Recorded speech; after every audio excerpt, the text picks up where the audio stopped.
They laughed when I gave them a handmade gift and said, "Just send money next time." I smiled, handed them an empty envelope, and walked away. No one followed me. My hands were still trembling when I reached the porch, even though I walked slower than usual.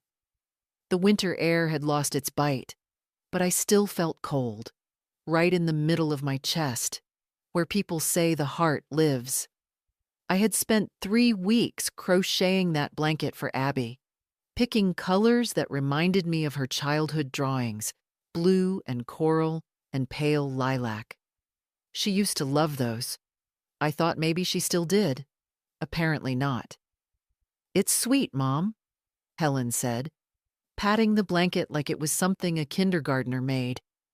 Then she turned to Abby and whispered, not quietly enough, "We'll just fold it and store it with the others." And then Jack, my son-in-law, had to make his little joke. "Next time, Margaret, just send money. Save yourself the trouble." Abby giggled. My own granddaughter, 19. I suppose she thought it was harmless. So I smiled. That old, soft smile I'd practiced over the years. The one that makes people think you're not offended. I reached into my handbag and pulled out a cream-colored envelope. "This is for you all," I said, handing it to Jack. He opened it. It was empty. "I figured I'd save myself the trouble," I said. I turned, walked toward the coat rack, and put on my jacket. Slowly, carefully. My hands always shook a bit when I was angry, and I didn't want to give them the satisfaction of seeing it. Helen said something behind me. I didn't hear what. I didn't care. Outside, the wind had picked up. The driveway was lined with gray puddles that reflected a sky full of thick, low clouds. My old Buick stood alone like a faithful dog. I walked to it without looking back. They didn't come after me. I sat in the car for a while before turning the key. The engine took a second start. I let the heater run, but it didn't help much. Something else had gone cold. What hurt wasn't the joke. I'd been around long enough to handle jokes. It was the dismissal, that soft, slippery thing that creeps in over years when your presence becomes optional, your words become background noise, and your efforts are met with polite indifference. I hadn't always made handmade gifts.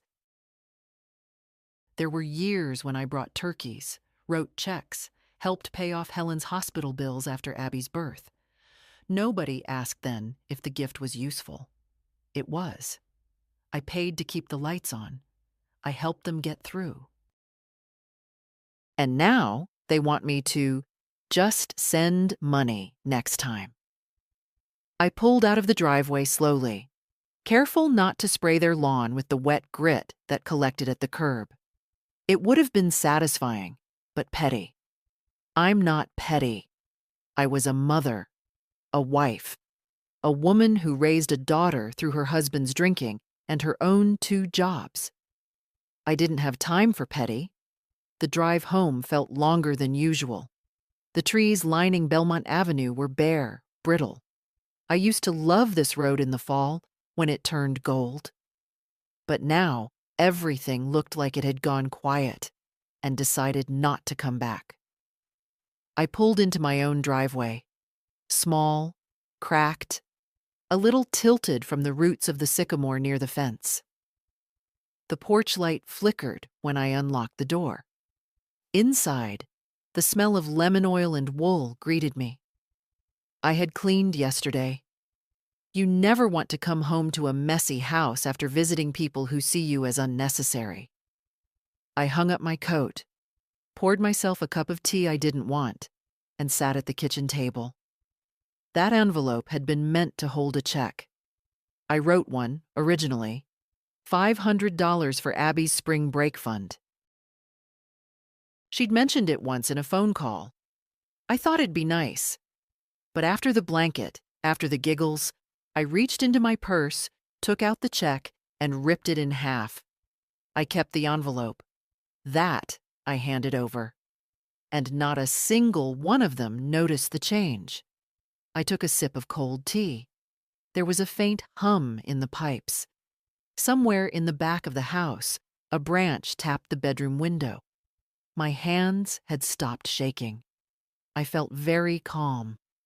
I stood up, walked to the secretary desk in the hallway, and opened the bottom drawer.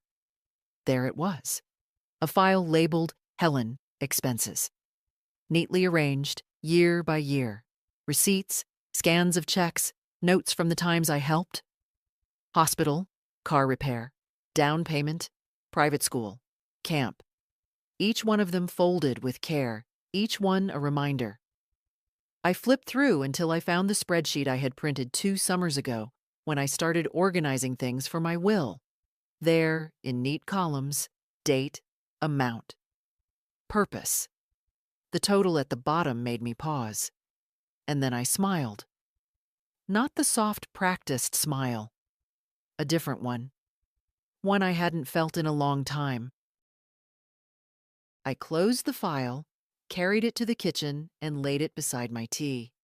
Then I reached for the phone. Tomorrow, I would call the bank. The phone was still warm in my hand, even though the call hadn't happened yet. I just sat there, palm resting on the receiver, as if waiting for permission to move. But there was no one left to ask. I had spent so much of my life checking with others before making decisions. Will it be okay if I come by? Do you think it's all right if I bring something? Is this too much? Too little? The questions women like me learn to ask from girlhood. Out of courtesy, out of fear, out of survival. But this time, I wasn't asking. I reached over and unplugged the electric kettle, which had been quietly buzzing from the last boil. I hadn't even noticed it. My thoughts were too loud. The spreadsheet still lay open beside the tea. It wasn't the total amount that shocked me. I'd known, vaguely, that I'd given a lot over the years. But seeing it in one column, one undeniable number, gave the gift a weight I hadn't acknowledged before. $172,430, spread over 2 decades. Quietly, steadily.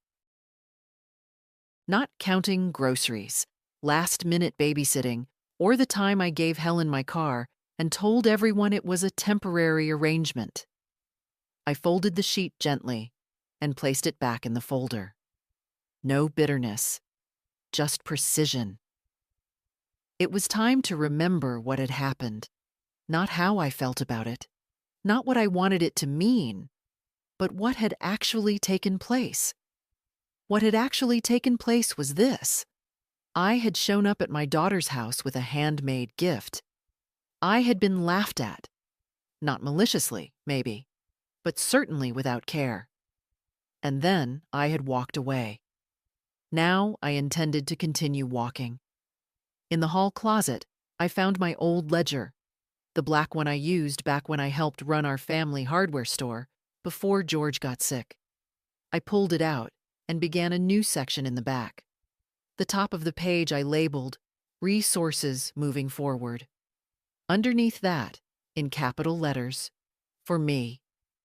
It felt ridiculous at first, childish even, but the act of writing those words, for me, struck something deep. For once, it wouldn't be for Helen, not for Jack and his endless ventures, not for Abby and her college wish list, not even for the family, just for me. I wrote down what I had in savings, roughly, what I might get from the pension this year, a list of subscriptions I could cancel, a few things I might sell, the treadmill gathering dust in the guest room, the 3 sets of holiday dishes I hadn't used since 2010. And then I added another line, like a whisper to myself, the right to say no. I sat back and stared at it, the most valuable thing I still owned. There was a knock at the door around noon, not Helen, of course. Just the mailman, dropping off catalogs and a water bill. But the sound had stirred something in me, a memory, of when Helen was 9, and I had made her a birthday dress. It was pink and full-skirted, with a little white collar. She had twirled in it for an hour. "You made this, Mommy? With your own hands?" Her voice had been full of wonder. I don't know when that wonder left her. Maybe when she met Jack. Maybe before. Maybe that's what growing up does. It dries the amazement right out of people. But it hadn't dried out of me. Not yet. I stood and walked to the bedroom. My knees ached a little. They always did around this time of year. But I moved with purpose. There, in the bottom drawer of my bureau, was a cedar box. Inside, my small collection of letters, keepsakes, and the ring George gave me on our 25th anniversary. A garnet, surrounded by tiny, imperfect diamonds. Not expensive, but chosen with such care. I slipped it on. I hadn't worn it in years. Back in the kitchen, I sat again, the phone beside me. I took a deep breath, then dialed the number for the bank. The line rang 3 times before a polite voice answered. "Good afternoon. This is Melody at Eastern Trust. How can I help you?" "Yes," I said, my voice steady. "My name is Margaret Bloom. I'd like to cancel some automatic transfers and schedule a consultation." "Of course, Mrs. Bloom. I can help with that. May I ask what types of transfers you're referring to?" "Family support. Personal transfers I set up years ago. I no longer wish to continue them." There was a pause. "I understand. I can suspend them for now, and we can finalize everything when you come in." "Thank you. I'd like to come in tomorrow morning." "Absolutely. I'll put you down for 9:30. Anything else I can help with?" "Yes," I said, almost an afterthought. "Can you also check if I've named anyone with account access or power of attorney?" She typed for a moment. "Yes, ma'am. You have 1 active authorization, your daughter, Helen Carter. Would you like to revoke that?" I looked out the window. The sky had cleared. A band of light had cut through the clouds and landed on the neighbor's fence, the same fence George helped build when their old Labrador kept escaping into our yard. "Yes," I said. "Revoke it." Another pause. "Understood, Mrs. Bloom. We'll prepare the documents for you to sign in person." After I hung up, I sat still for a long time. I felt no elation, no anger, just a strange, settled quiet. The kind that comes not after a storm, but before. The kind that says, "You've changed course." The next morning, I woke up before the alarm. My room was still dark, but I could feel it. That slight charge in the air when you know the day is going to be different. I lay there for a moment, watching the slow crawl of dawn through the curtains. No aches yet. No regret either. Just a quiet certainty in my chest. At 7:15, I boiled eggs, made toast, and poured a cup of black coffee. I didn't want breakfast, but I needed the routine. Something about slicing the toast in even halves made me feel steady, in control. I wore my gray slacks and the soft cardigan with elbow patches. The one George used to tease me about. Said it made me look like a retired professor. I smiled at the thought. He never did mind when I made my own decisions, even the hard ones. By 8:45, I was sitting in the bank parking lot, watching the early birds file in, mostly men in suits, a few younger women clutching lattes, talking too loudly into phones. I waited until the clock read 9 were sharp, then stepped out of the car. Inside, the bank was warm, clinical. Melody, the young woman I'd spoken to yesterday, greeted me with practiced cheer. "Mrs. Bloom, right on time." She led me into a small office with glass walls and offered me tea, which I declined. I wasn't here to be soothed. "We've suspended all active transfers as requested," she began, opening a folder with a neat summary. "Would you like to review them before final cancellation?" I nodded, and she slid the papers across the desk. There it was in black and white. Monthly transfers to Helen's mortgage, quarterly deposits into Abby's education fund, Jack's business loan repayments that never came back, but somehow I still serviced the interest. "Cancel all of them," I said. "All right. We'll require a signature on each page." I signed carefully, without rush. Each name I saw brought a memory, some warm, some sharp. But I didn't stop. "And this," Melody said, placing a new document in front of me. "Revocation of power of attorney. Once signed, your daughter will no longer have access to any of your accounts." "Good," I said. "That's what I want." After I finished, Melody hesitated. "Would you like to assign someone else? A trusted person?" I thought for a moment. "Not for now. If anything happens to me, the bank can follow standard procedures." She nodded and began collecting the paperwork.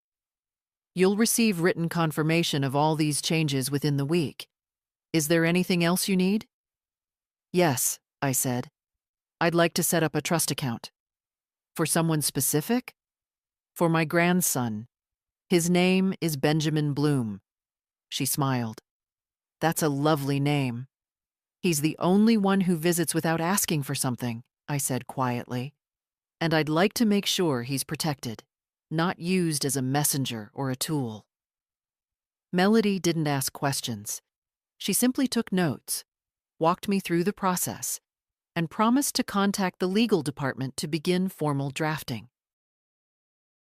It took just over an hour. By the time I left the bank, the morning had opened into something soft and bright. Not warm, but kind. A little breeze in the trees, a flicker of birds over the telephone wires. On the way home, I stopped by the park. The same one I used to take Helen to as a girl, where she'd scream on the swings and cry when it was time to leave. I sat on the bench and watched two toddlers fight over a toy truck. One of them gave up and waddled to his mother, who opened a bag of crackers without saying a word. Children learn early what's given, what's earned, what's owed. I stayed there for nearly an hour, just watching. Back at home, I changed into my house dress and brewed fresh tea. The quiet felt different now. Not like emptiness, but like space. Room to think. Room to remember. I walked into the spare room, the one they used to call Abby's room, though she hadn't slept here in 6 years, and opened the closet. Inside were boxes stacked neatly, each labeled in my handwriting. Winter, linens, gifts. That last one made me pause. Inside were handmade items I'd made over the years. Sweaters too big, scarves too bright, wooden toys George once helped carve, small picture frames I painted with leftover nail polish, gifts nobody ever wanted, but that I couldn't bear to throw away. I sat on the floor and took out the blanket, the one they had laughed at. It was still soft, still beautiful in its way. Crooked stitches maybe, but full of care. I folded it gently and placed it in a bag, along with a few other things. I would take them to the community center next week. There were always young mothers there, families who had little, but knew how to say thank you. That night, I didn't cook dinner. I opened a can of soup, lit a candle, and sat at the table with my tea. Not out of sadness. I just didn't feel like performing. I was done performing. The phone rang once around 7:30. I let it go to voicemail. Probably Helen. Probably wondering why the mortgage hadn't gone through. I didn't listen to the message. Instead, I walked to the living room window, pulled back the curtain, and stood there for a while. Outside, the neighbor's porch light flickered on. A cat padded across the sidewalk. The world didn't change because I'd said no, but I had. And that was enough for today. The next morning, I opened the drawer where I kept the documents. It was time to stop guessing and start remembering. Properly. Not the soft-edged memories that come when you're lying in bed, trying not to cry, but the hard ones, the ones with numbers and dates. I pulled out the folder marked Support Helen and Family and laid everything on the kitchen table. Receipts, copies of checks, a few handwritten notes I'd tucked away for just in case. And today was just in case. There was the first transfer, $4,000, from when Jack lost his job in 2003. Just until we get back on our feet, Helen had said. I hadn't asked for details. I just wired it that same afternoon. Then came the common $200 for Abby's braces. Helen was too embarrassed to ask directly that time. She'd said, "We're thinking of delaying the treatment," and left a silence wide enough for me to step in. I did. Again.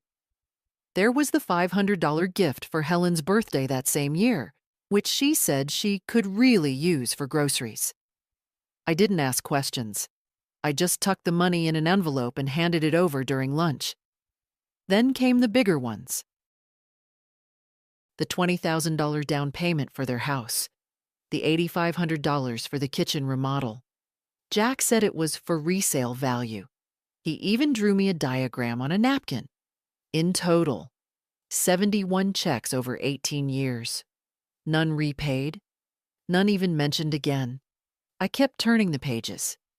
Each one held a little betrayal. I remembered the Christmas when I offered to help buy Abby a laptop for school. And Helen told me gently, "It's sweet, Mom, but maybe we'll just add your gift to the general fund." That general fund being the family pot for presents, which I contributed to but never saw. There were dinner parties where I cooked, cleaned, and cleared plates, while Jack talked about stocks, and Helen laughed at his jokes like she was auditioning for a quieter life. And yet, I kept giving. Because I thought I was needed. I thought I was family. I thought giving meant love. But love doesn't look away when you're humiliated in front of your granddaughter. Love doesn't laugh when you give something from your hands instead of your wallet. I gathered the papers into a new folder and labeled it. Past contributions, closed. Then I reached for the small notepad I kept near the phone and wrote down just one sentence. Giving is not the same as being valued. I stared at it for a long time. Then I tore the page off and pinned it to the fridge. Let it be a reminder, not of what they did, but of what I allowed. At noon, the phone rang again. I didn't rush to answer it. I let the machine pick it up. Helen's voice came through, a little tight. "Hi, Mom. I saw the mortgage didn't go through. Not sure if there's a mix-up with the bank? Can you give me a call when you get this?" She didn't say thank you, not even in passing. Not for the last 12 years of support. Not for the trust I'd placed in her. Just a question about the money, and a tone that already expected me to explain myself. I turned the machine off. I had nothing to explain. Around 3 o'clock, I opened the hall closet again. This time, I took down a smaller box, one I hadn't touched in years. It was George's old cash book, the one he kept in the store before he got sick. I used it once or twice for notes after he passed, then packed it away when Helen said it was morbid to keep it around. Inside were some old receipts from suppliers, a few faded photographs, and one envelope, yellowed with age. I opened it. It was a letter George had written me on our 30th anniversary. Just a simple, clumsy note. He was never one for poetic language. "You're the reason we have anything at all. The reason we've made it this far. I don't say it enough, But I know what you've given up for this family. I see it. Even when you think I don't. I sat down with that letter and let myself cry. Not for the humiliation, not for the money, but for how long I'd lived without being truly seen. George had seen me. That's why I never noticed when others stopped. By evening, I felt hollowed out, but clean. Like something rotten had been scooped out and thrown away. I made a light dinner, then opened a blank page in my ledger. At the top, I wrote, "Next steps." And then, "Review will call. Francis, lawyer. Open trust for Benjamin inventory valuables. Cancel grocery card. Helen uses remove Helen from insurance." Each line was a step away from dependence. Not mine on them, theirs on me. And then, at the bottom, I added one more. Remember who you are. That night, the house creaked and settled like an old ship shifting in calm waters. I sat by the window with my tea, watching the darkness slide across the street. I didn't feel righteous or proud or angry. I just felt awake. Like someone who's been underwater too long and finally breaks the surface. The phone call wasn't hard, not the way I imagined it would be. "Eastern Trust, this is Melody speaking. How can I help?" "It's Margaret Bloom again," I said. "I'd like to finalize the trust account." "Yes, of course. I have your notes right here.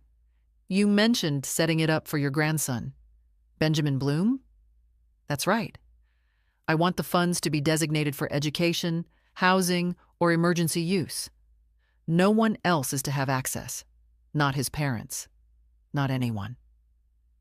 There was a pause, a respectful one. Then Melody said, "We can arrange that. Would you prefer it as an irrevocable trust?" "Yes, and I want it to activate on my passing or earlier if I choose, but only by my written consent." She made the arrangements, read everything back to me, and said she'd send a courier with the documents for signature. By the time we hung up, it was still barely noon. The silence in the house had changed. It wasn't thick anymore, not weighted. It was clean, like a room you finally opened the windows in. I stood in the hallway and looked at the family photos. Helen in her cap and gown, Jack holding Abby as a baby, one group shot from a Christmas long ago. Everyone smiling. I reached up, gently removed one frame, and carried it to the bedroom. I didn't throw it away. I wasn't angry anymore. I was just done curating a version of my life that wasn't real. At the back of my closet was an old metal file box. Inside it, the deed to the house, copies of George's will, insurance papers, and my own first draft of a will I'd updated last in 2014, back when Abby was starting high school, back when I still believed Helen would come around. I set the documents on the dining table. Then I called Francis, our lawyer for decades. He picked up after 2 rings. "Margaret," he said, "it's been too long." "It has," I said, "but I need to make some changes." He didn't ask what kind. He knew my voice too well. "Come by Monday?" "I'd prefer sooner." "How about tomorrow morning?" "Perfect." When I hung up, I felt the way I used to feel after paying off a big bill. Lighter, steadier, ready to sleep through the night without that tightening in the chest. At 3, the mail came. Mixed in with the grocery circulars and a donation request from the firehouse was a pale blue envelope with Abby's handwriting. Inside was a thank you card.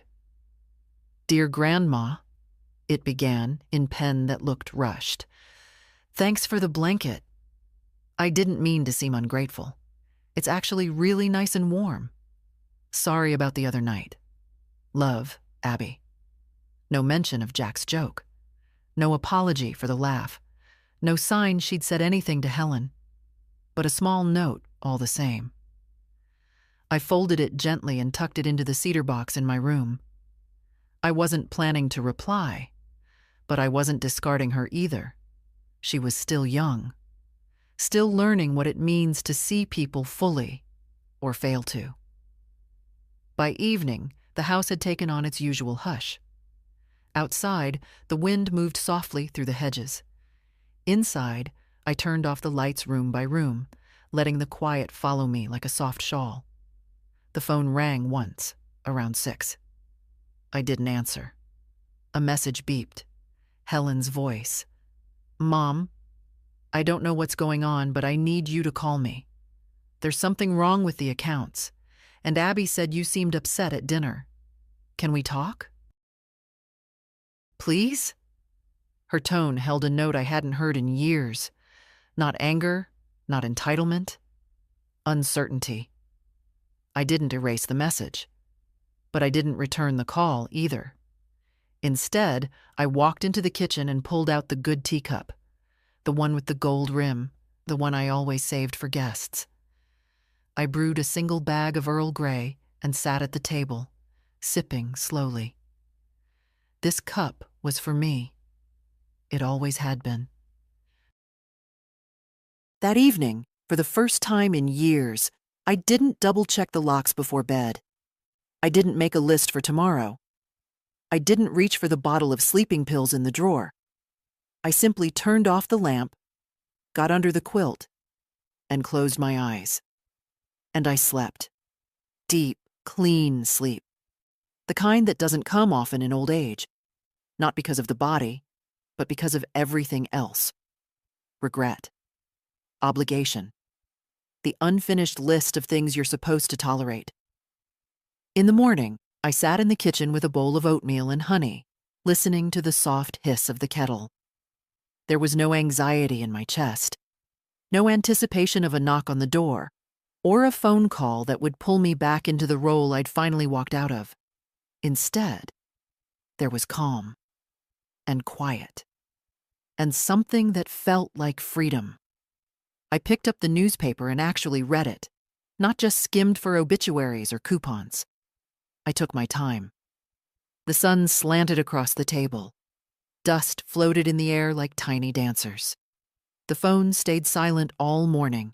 No reminders from Helen. No guilt-tinged voicemails. Just silence. Around lunchtime, I baked a peach cobbler. Not because someone was visiting, not for a holiday, not because Abby requested it for a school fundraiser. I baked it because I felt like tasting something warm and sweet. I took out my good china and served a piece on the plate with the tiny lavender rim. The one Helen always said was too delicate for guests. Delicate, maybe, but strong enough for me. While the cobbler cooled, I returned to my ledger, the one I'd started earlier in the week. On a new page, I wrote in block letters, things I've done without applause. I didn't write it out of resentment. I wasn't keeping score. I wrote it as proof. Proof to myself that I existed before the guilt, that I had done more than fill gaps and smooth edges. I wrote, paid for Helen's wedding in full, $18,000. Took care of Abby for 3 summers while they traveled. Covered 3 emergency car repairs. Sat beside George through every chemo appointment. Ran the store alone for 2.5 years. Sewed Helen's first suit for her job interview. Walked into the school to defend Abby when she was wrongly suspended.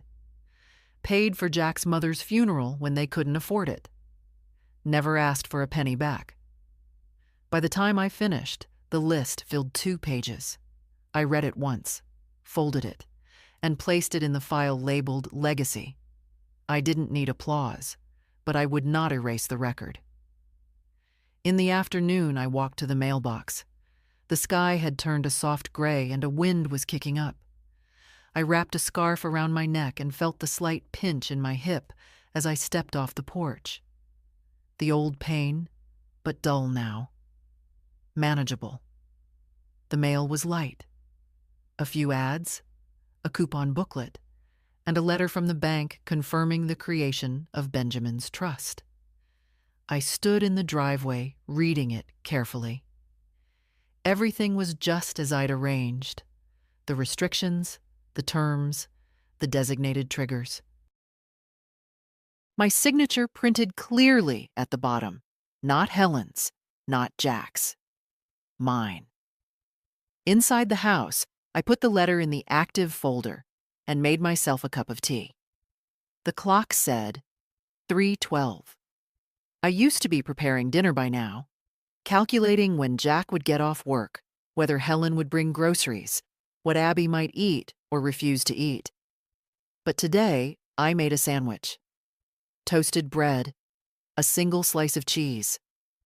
No performance, no pressure. As I sat at the table, my eyes wandered to the far corner of the room, to the sewing machine. I hadn't touched it since Abby turned 15. She used to sit beside me on Saturdays, watching with those wide, patient eyes. I stood up, walked over, and lifted the dust cover. The machine was still smooth under my fingers, familiar, ready, and so was I. It was Benjamin who knocked on my door that Saturday morning. No warning, no text. Just that light, almost shy tap I'd know anywhere. I was in the garden, pulling out the stubborn little weeds between the flagstones, when I heard it. He was taller than the last time I saw him. Not by much, but enough. 17, thin in that way boys are right before they turn into men. His hoodie was 2 sizes too big, his shoes muddy, but his smile was real. "Hi, Grandma." "Ben," I said, brushing dirt from my gloves. "Come in, sweetheart." He followed me to the kitchen, where I washed my hands and put the kettle on. He didn't say much at first, just sat at the table like he'd done 100 times before, fiddling with the chipped edge of the placemat. "I was in the neighborhood," he said finally, a little too casually. I nodded. "That why you brought my favorite lemon cookies?" He laughed, pulling the box from his backpack. "Okay, you got me." I placed the cookies on a plate and poured the tea. We didn't talk right away. We never had to. That was the thing about Benjamin. He never filled silence just to fill it. He let it breathe. After a while, he said, "Mom's freaking out." I didn't flinch. I added a bit of honey to my cup. She said something about the bank. Jack was pacing. "They think something's wrong with your accounts, but you're not calling back." "They're right," I said simply. Something changed. He looked at me, waiting. "I canceled everything, Ben. Every automatic transfer. Every quiet little support system I'd kept running like an invisible hand under their house." His mouth parted just slightly. "All of it?" "All of it." He sat back in the chair, eyes scanning the room like he was absorbing the news from the wallpaper. "I don't blame you," he said finally. I looked up. His voice was low, but steady. "They talk about you like you're a resource, not a person. I mean, they care, in their way, but their way isn't mine anymore," I finished. He nodded. "I never laughed at the blanket," he added suddenly. "I didn't know you made it until Abby said something later. I thought it was store-bought. It was that good." My chest tightened, but I didn't cry. Instead, I stood, walked to the hallway, and returned with a small parcel wrapped in brown paper. "This is for you." He looked surprised, like he wasn't sure if he was supposed to open it right away. "It's okay. Go ahead." He unwrapped it carefully. Inside was a scarf. Deep navy with a dark red stripe at the end, like the ones George used to wear. "You remembered my favorite colors," he said softly. "Of course I did." He held it like it was something fragile. We sat there a while longer, talking about school, about the college applications he hadn't told his parents about yet, about a girl named Nina who liked old movies and never made fun of his stutter. Before he left, he hugged me tight. Not a polite hug, a real one, arms around the shoulders, chin resting near my temple. "You're the only person who listens," he whispered. And then he was gone, walking down the path in that half-grown gait that boys have before they forget how to be gentle. I stood by the window until he turned the corner. Then I sat down, took a deep breath, and felt something in my chest unlock. Not grief, not pride, just relief. Like I hadn't failed after all. That night, I couldn't sleep. Not from worry. No, those nights were behind me. But from something else. A restlessness. The kind that comes when something inside you starts rearranging. I turned on the lamp and sat at the desk in the corner of my bedroom. For years, that desk had been little more than a place for utility bills, expired coupons, and birthday cards that no one opened properly. Tonight, it felt different. I took out a sheet of paper, the good kind, the one with the soft edges, and my favorite pen, and I began to write. But not to them, to myself. Dear Margaret, it's about time someone asked you how you're doing. You've spent over 4 decades showing up. As wife, mother, grandmother, fixer of things no one knew were broken. You cooked meals no one thanked you for. You paid bills they never saw. You held silence like it was your duty. You thought being good meant being needed. You thought being loved meant being useful. You were wrong. You are not a transaction. You are not a background figure in their lives, stepping forward when convenient and retreating when you've served your purpose. You are not just a grandmother. You are not just anything. You are the woman who built a home from grit and patience. The woman who stayed up nights sewing dresses and solving crises. The woman who went unnoticed, not because she was invisible, but because she was reliable. And now? Now you are done being quiet. You are allowed to ask for respect, not in return for favors, not as repayment, just because you're still here, and that's enough. You are allowed to stop giving. You are allowed to keep what's yours. You are allowed to be selfish with your peace. You are allowed to take up space. Love yourself. I set the letter aside and stared at it for a long time. Then I folded it in thirds, slid it into an envelope, and tucked it in the drawer beneath my socks. I didn't need anyone to read it. It had already done its job. By morning, the restlessness had passed. My body moved slower, always did after a night without sleep. But my mind was clear. I spent the afternoon sorting books. Not for anyone else, not to donate, just for me. I wanted to make space on the shelves for things I actually wanted to reread. The cookbooks went into a box. The parenting guides, long obsolete, went into the garage. And on the top shelf, I placed the old poetry volumes George gave me before we were married. They'd been gathering dust behind the tax folders. It was time to bring them back. That evening, I made soup. Real soup, not from a can. Lentils and carrot and rosemary, the kind that takes time but asks nothing else. When I sat down to eat, the house was quiet in a different way. Not empty, not echoing, just still. The phone rang twice that night. I didn't answer. Let them sit in the silence now. Let them wonder. This time, the silence belonged to me. They arrived unannounced. Of course they did. It was just after 11 on a Tuesday morning. I'd been outside trimming the hydrangeas when I heard a car pull up. Not the postman, not a neighbor. Helen's SUV. And Jack, stepping out behind her. She didn't bother knocking. Just opened the gate and came up the path like it was still her house, still her schedule, still her rhythm that ruled mine. I stayed by the bush, pruning shears in hand, waiting. "Mom," she said, voice flat but urgent. "We need to talk." Jack hovered behind her, his face stiff with performance. No smile, no warmth, just tension. I nodded toward the porch. "I'm listening." They exchanged glances. Helen wanted to come in. She expected it. But I didn't move toward the door. I stood where I was, among the clippings and soil. "Can we go inside?" she asked. "No." The word surprised even me.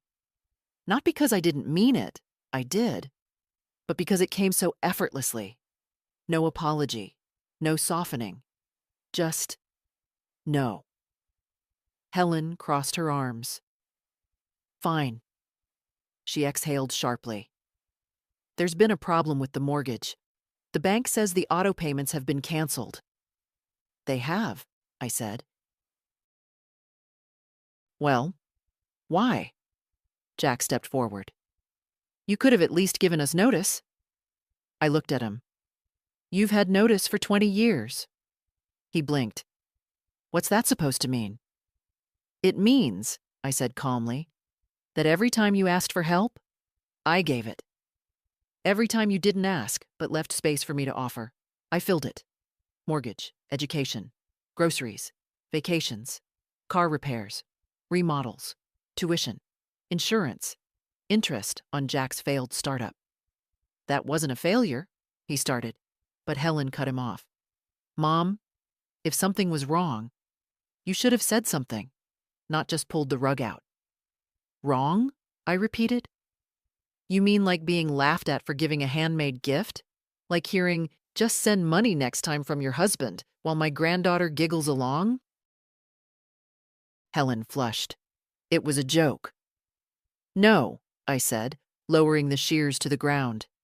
"It was a moment of truth. Yours. And mine." She looked at Jack, then back at me. Her voice dropped into something rehearsed. "We're just concerned about you, Mom. Are you sure everything's okay? You're making big decisions all of a sudden." "I'm perfectly capable of making decisions," I said. "I've made thousands on your behalf. Quietly. Without thanks. Without asking anything back." Helen's mouth tightened. "That's not fair." "No," I said. "It's finally fair." Jack folded his arms. "So what, you're cutting us off? After all these years?" "I'm ending a contract," I said. "One none of us signed, but all of you relied on."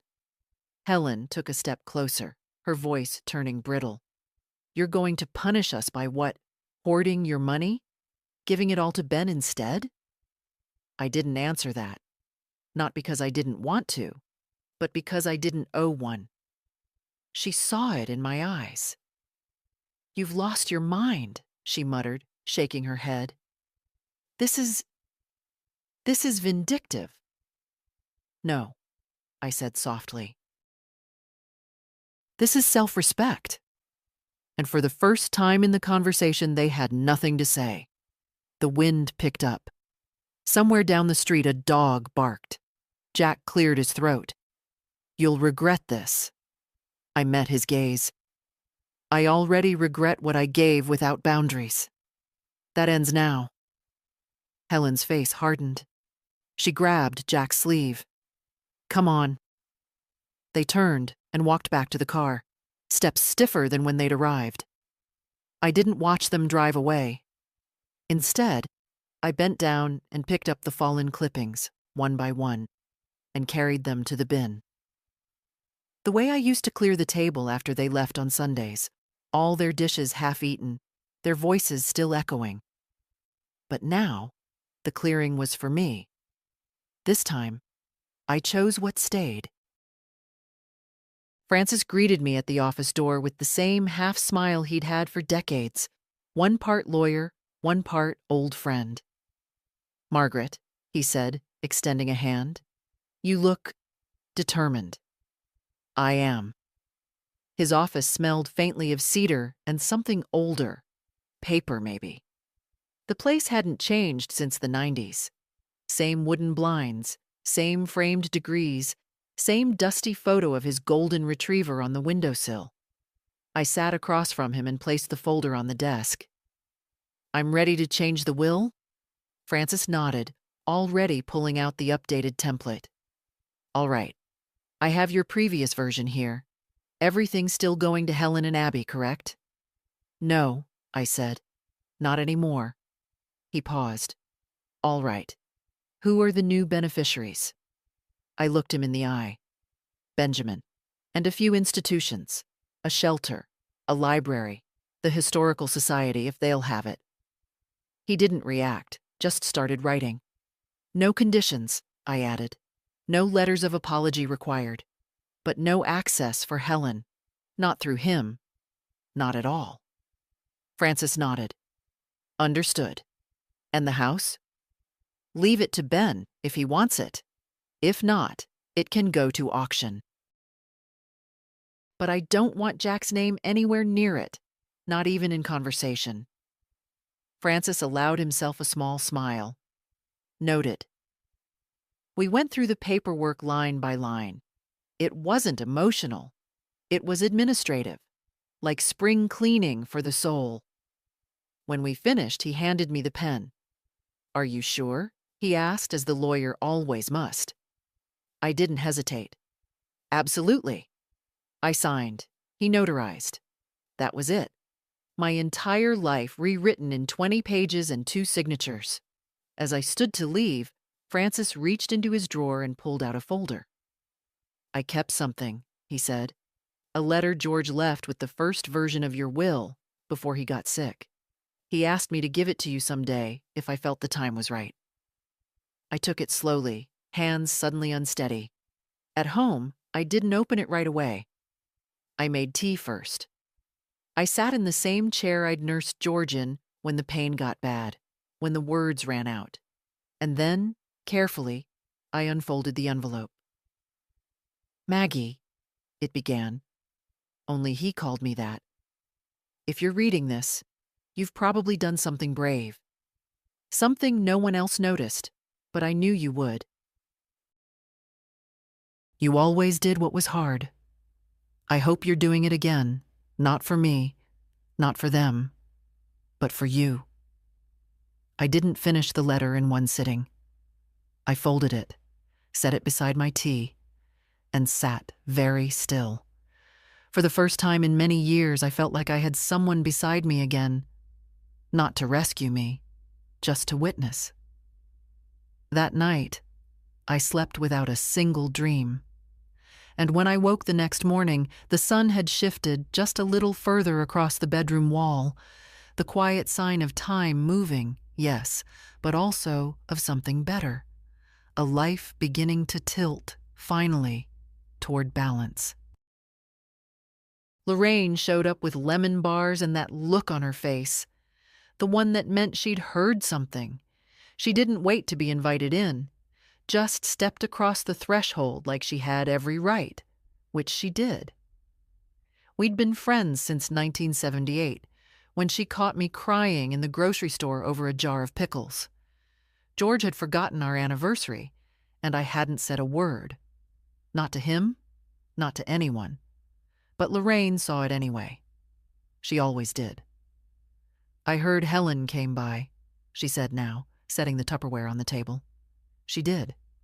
And I didn't let her in. She smiled then, not smug, just satisfied, like something long overdue had finally happened. Well, praise be. We sat in the kitchen, the clock ticking quietly above the stove. I poured tea. She cut the lemon bars. Nothing dramatic, just 2 older women sharing space in the silence after a storm. "You look better," she said after a while. "Do I?" "Less haunted. More you."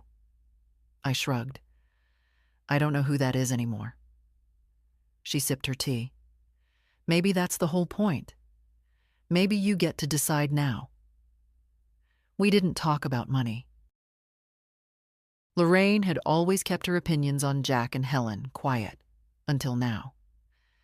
"You know," she said, "I was always afraid you'd never draw the line, that you'd die with a polite smile and a depleted account, Would've, maybe, I said. But something snapped. No, she corrected. Something healed. I nodded, slow. That was closer to the truth. We talked about ordinary things after that. A new neighbor down the street, the pothole near the pharmacy, the bird feeder she hung last week. It felt good to speak without explaining, without being pulled back into roles I didn't want anymore. When she left, I stood at the porch and watched her walk down the path. She turned back once. "Don't answer if they call," she said. "Let 'em sit in their mess." I smiled. "You think I've come this far to go soft now?" She winked. "Just checking." After she left, I went back inside and opened the sewing cabinet. The navy fabric was still folded from last week. I ran my hand over it slowly. I didn't want to make anything for them. Not anymore. But I did want to make something. For me. A new curtain for the kitchen. A quilt for the back porch chair. Maybe even a dress, one with deep pockets and no apologies. I wasn't sewing for approval. I was sewing because my hands still knew how to make something whole. The garden was beginning to wake up. It started with the crocuses. Small, stubborn things that pushed through the soil with no fanfare. Then the daffodils, bold as always. And the tulips, which never came up quite where I planted them. I spent my mornings out there now. Gloves on, knees in the dirt, back aching just enough to remind me I was still here.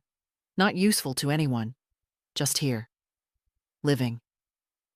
I'd cleared out the dead things. Pruned the roses. Turned the compost.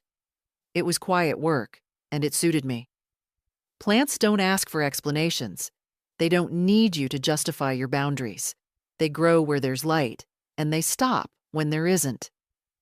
I was learning to do the same. The house had shifted with the season, too. I opened the windows more, took down the heavy drapes and let the air move through the rooms. I didn't realize how long it had smelled like other people, like Sunday dinners I didn't want to cook, like perfumes I didn't wear, like anxiety left behind in the cushions. Now it smelled like lemon oil, soil, and something clean. I moved slowly, deliberately. Rearranged the books. Cleared out the pantry. Donated the things I no longer needed. Helen's untouched wedding china. The second blender I kept just in case. Abby's old recital shoes. Let them start their own collections now. One morning, I painted the porch chair. The same one George used to sit in while pretending to read the paper. I chose a soft, almost blue color, the kind you have to lean in to understand. When it dried, I sat in it with my tea, watching the breeze play through the trees. The sound of leaves brushing together. Not much, but enough. Across the fence, the neighbor's boy rode past on his bike. He waved. I waved back. No one asked for anything. That afternoon, I baked. Just for me.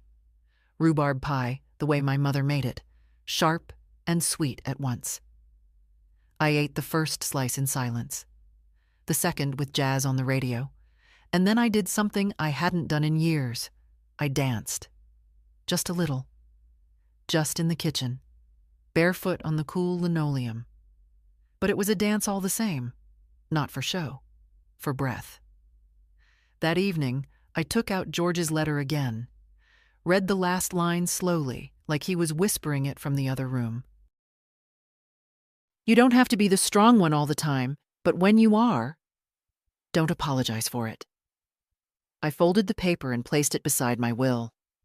Then I stood at the window and watched the first stars appear. I wasn't lonely. I wasn't waiting. I was still.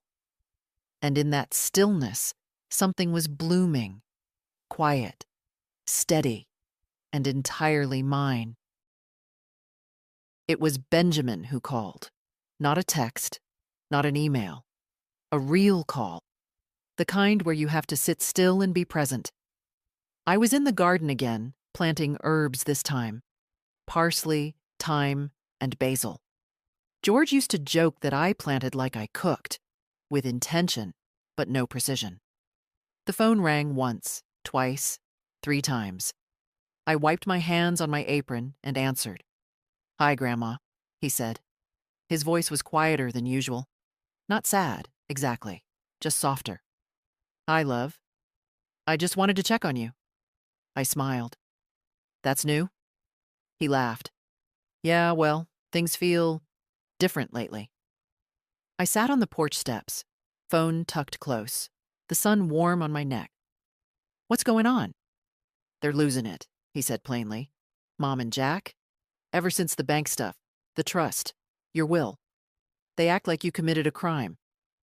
They're not used to hearing no." "No," he agreed. "They're not." There was a pause. "I didn't mean for this to happen," he said. "I didn't want to be in the middle." "You're not in the middle, Ben. You're on your own path. They're just upset it doesn't bend to theirs."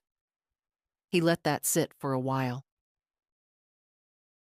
"I think I want to move out." My heart didn't jump the way it once would have. I just breathed in and out, careful and calm. "Do you have somewhere in mind?" "There's a place near campus, nothing fancy. A friend of mine's brother's subletting. It's small, but it's mine." "And you can afford it?"